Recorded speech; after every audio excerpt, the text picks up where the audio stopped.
Your most important bill every single month is the bill you pay to yourself. And you've got to set that up in some account that you have really difficult access to. And you have to explain to them, I don't want this tied to my online banking. I don't want this available at ATMs. I basically need to come here and speak to the teller to then take me back to meet you in the office and sign 3 documents to get this damn money out, because I need to be forced to save these. And if you can get a little bit of extra scratch from your employer and then you set this money aside, all of a sudden all the other bills are where they should be, which is secondary to saving for yourself.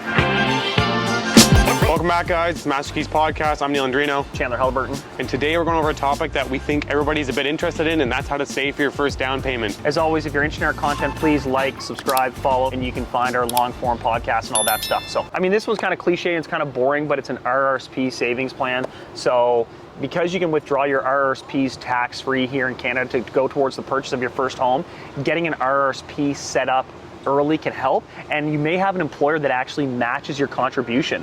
So if you're in that fortunate position where your employer will match your RRSP contributions, you got to lean into that. Have them taking $200-300 a paycheck and slamming it over there into your RRSP, because you can double that if your employer is putting into that also. But there's an extra little trick on this that a lot of people don't know about, that you can get an RRSP loan. And so you can go to major like wealth planning institutions or even just your bank and get an RRSP loan. And it's like anything else. It's a straight loan, but it goes immediately into your RRSP. But this is something I did for my own. I got a $10,000 RRSP loan.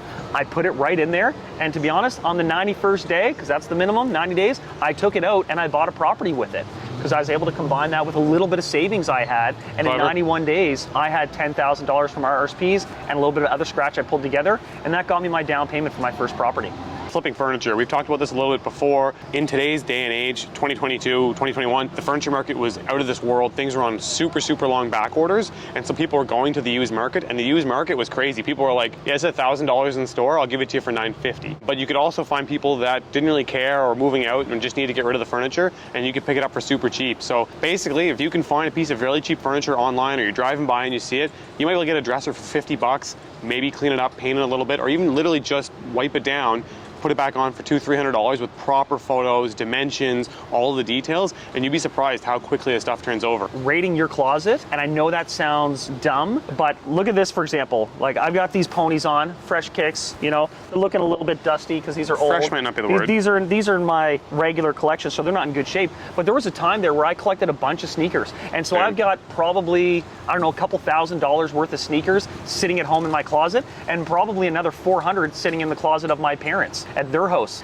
So go through your stuff and you'd be shocked what you can sell. If you're willing to part with some of these items, that you don't even have to buy them and flip them. You already have them. So like, what are your sneakers worth? What is your old clothing worth? What are, you know, some random collectible that you had as a kid? What about your old sports equipment that's staying at your parents' garage that you're not using? And be real, you're never going to look into that stuff again. I always like keep it, and then I'm like, I haven't opened this since the last time I moved. The only reason I opened it is because I dropped the container it was sitting in and I had to put all the shit back into it. But realistically, I'm never going to play with my Beyblades or whatever it is, Pokemon cards. Like, they're kind of cool to have. I keep a few. I always keep like 1 or 2, but I might have like 20. I'll get rid of 18 and keep 2 just as like a token memento, but I'm never going to touch them again, right? No, like I liquidated a bunch of my stuff, some sneakers, some old albums, pretty much anything I could get my hands on, and that was the second part of my down payment for my first purchase. I think it's a really neat business, and it's a way to get into the business. It's rental arbitrage. There's 2 ways of doing this. You can go out and lease. If you see a really good lease deal, right, shop all the marketplaces, Facebook Marketplace, Kijiji, whatever works in your local area, and find a lease. You're like, man, that's under market. You can go out and rent that, and as long as it doesn't say in the lease, you can release that for more money. Instantly get it released. Now you're making $300 a month extra on the side. You obviously got to understand all the legalities of the leases. You got to read through them completely. But the other option too is Airbnb.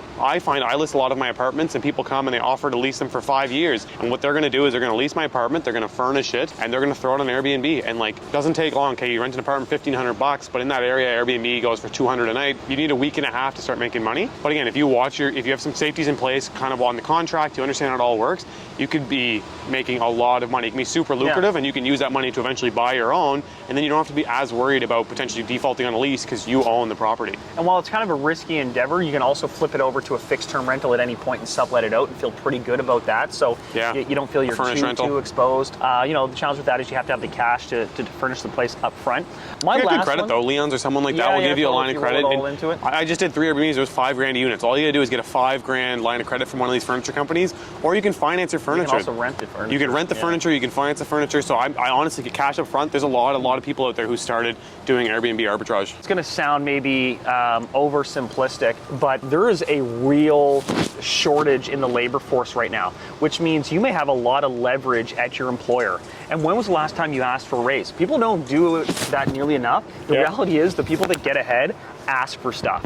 Right? If you're not asking for a raise, your boss isn't going to voluntarily give you one. So I would try to take advantage of this job market right now and see if there's an opportunity for you to get a little bit of extra cash. And maybe it's only something like, $200 a paycheck, not some absurd amount, but even just that little bit. It's $2,400 a year. It's more than that. It's $4,800 a year. Yeah, bi-weekly. It adds up over time. But what I'd also do is I would take that additional money and then I would see what else I could pull out of the paycheck, and I would set it aside. Like, it's so important when you're saving, you have to pay yourself first. What people do is they pay all of their bills and then they try to keep the change, and that never works. It's real, like getting a second job, getting an extra job.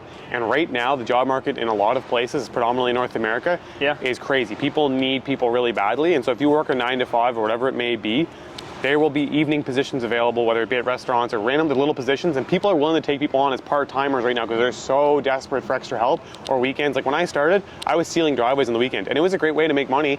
I struck a deal with the owner, and I was making commission off of each driveway, so I could make an extra $400 or $500 in a day. So every weekend I was making an extra $1,000, and it sucked because I was giving up my summer weekends to go out and spray driveways. But it added up really fast, and it gave me an opportunity to get a down payment together. It's no fun, but you can't expect to just be like living this super casual, easy life, and the extra money just shows up, right? You got to put in the grind. Eventually, in time, when you do this grind, it pays off, and you get to relax a little bit later. But off the start, I think you look around, whether it's serving position, like you can make crazy tips if you get a good serving position. If it's a construction industry job, they're always looking for people on the weekends and evenings and random hours. And there's a million little businesses that also need help, whether it be a part-time assistant in the evenings and stuff like that. So there's so many things you can do to make extra cash. Yeah, I think the takeaway from your point, though, too, is that people want this secret, like some easy, quick, fast secret to get that down payment. The reality is, the secret is that there is no secret, right? It's going to be hard work. You're going to have to put the sweat in. But we hope that these 6 strategies we've given, 3 each, can help you, and you can find some value in that. If you have, follow, subscribe, please. If you have other suggestions, we'd love to hear them. Put them down below in the comments. Tell us how you got your first down payment together. Share some ideas with the community. Master Keys Podcast. Check it out. Thanks, guys.